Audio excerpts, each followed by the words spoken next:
Just a few months ago, this was nothing more than 3 young fruit trees growing in a patch of Florida sand. Today, they're the beginning of a backyard food forest. And at the center of it all are 3 fruit trees that I hope will feed my family for years to come.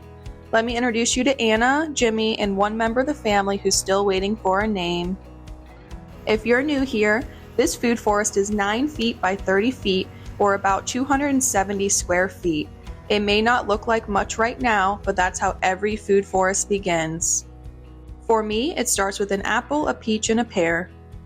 I chose these varieties because they're well suited for our Central Florida Zone 9B climate and have relatively low chill hours requirements compared to many traditional fruit trees. One thing I find fascinating is that many of the fruit trees we grow in Florida today exist because plant breeders spent decades developing varieties that could thrive in warm climates like ours. Without that work, growing apples, peaches, and pears in Florida would be much more difficult. On the left is Anna, our Anna apple tree. She's on the west side of our food forest. Anna was planted in the ground in the spring of 2026 and is one of the most popular apples for Florida gardeners. While most people don't think of Florida as apple growing territory, Anna makes it possible to harvest apples right here in Zone 9B. Anna is self-fertile, meaning she can produce fruit on her own. However, like many fruit trees, she tends to perform even better with a compatible pollination partner nearby. That's why we also have a Dorset golden apple growing in a container close to the food forest. His name is Johnny, inspired by Johnny Appleseed. Johnny Appleseed was the nickname of John Chapman, an early American nurseryman and folk hero who traveled the frontier planting apple nurseries and encouraging communities to grow fruit trees. His love for planting trees and sharing them with others made him a fitting inspiration for our pollination partner. As both trees mature, we're hoping Anna and Johnny help increase each other's production and provide even larger harvests in the years ahead. In the center is Jimmy, our Florida Prince peach tree. It was love at first sight when I met Jimmy. Before him, I had never considered growing fruit trees. Then one day I saw him sitting alongside his siblings at the nursery. He was tiny, probably only 1 or 2 feet tall, but he was the happiest little plant I'd ever seen. At the time, I didn't even know peaches could be grown in Florida. Honestly, I thought fruits like peaches, apples, and plums were something you can only grow in colder northern states. I'd never seen a peach tree at a local nursery before. That moment completely changed the way I looked at what's possible to grow here in Florida. Because I met Jimmy, this entire food forest exists. Funny how one little tree can completely change the direction of your life. Although Jimmy was planted in the ground in the spring of 2025, he had actually been growing at our house in a container since the spring of 2024. We named him after Jimmy Carter. While Carter is best known for his family's peanut farm, he dedicated much of his life to agriculture, conservation, and caring for the land. And because Georgia is known as the Peach State, it felt like the perfect tribute for the very first fruit tree that inspired this entire food forest. Jimmy has already proven he deserves this prime real estate spot. During the spring of 2026, he produced about 30 peaches. We ended up sharing the harvest with the local wildlife and only brought in about 15 ourselves. That's one of the realities of growing food alongside nature. The birds and squirrels were just as excited about the peaches as we were. Since then, we started protecting the fruit with organza bags, and they've worked surprisingly well. They're an inexpensive way to reduce damage from wildlife and insects while still allowing the fruit to develop naturally on the tree. Hopefully next season we'll get to enjoy a lot more of our peaches before the wildlife does. Florida Prince was developed through the University of Florida's breeding program and has become one of the most successful low-chill peach varieties for our region. It's vigorous, productive, and exceptionally well-suited to Florida gardens, and self-fertile, meaning Jimmy has produced fruit successfully all on his own. But this past spring, we decided to get Jimmy a wife.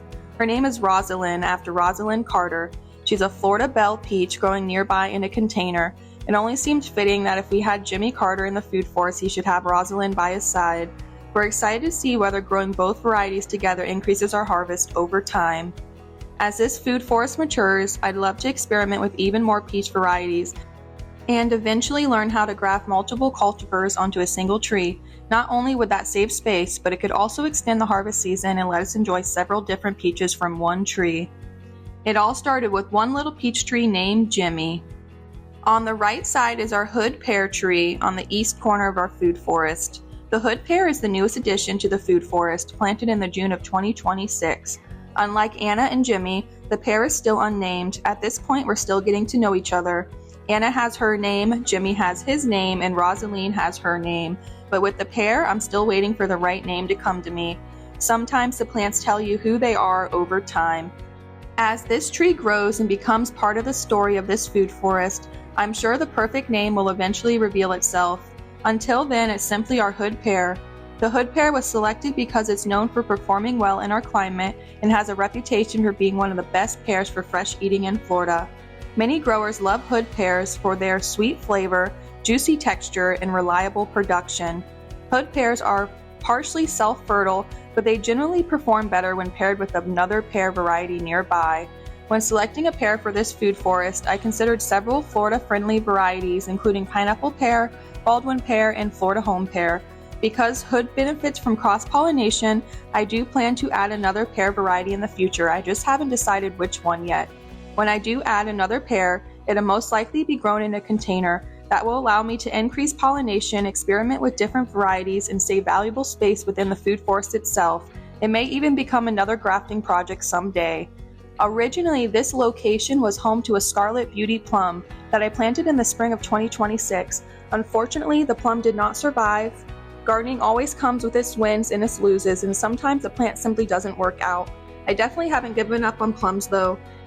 Next season, I'd like to try again, but this time I'll be growing them in containers where I can have a little bit more control over the soil conditions and drainage. I'll also be choosing one of the University of Florida's breeding program plum varieties in the Golf Series.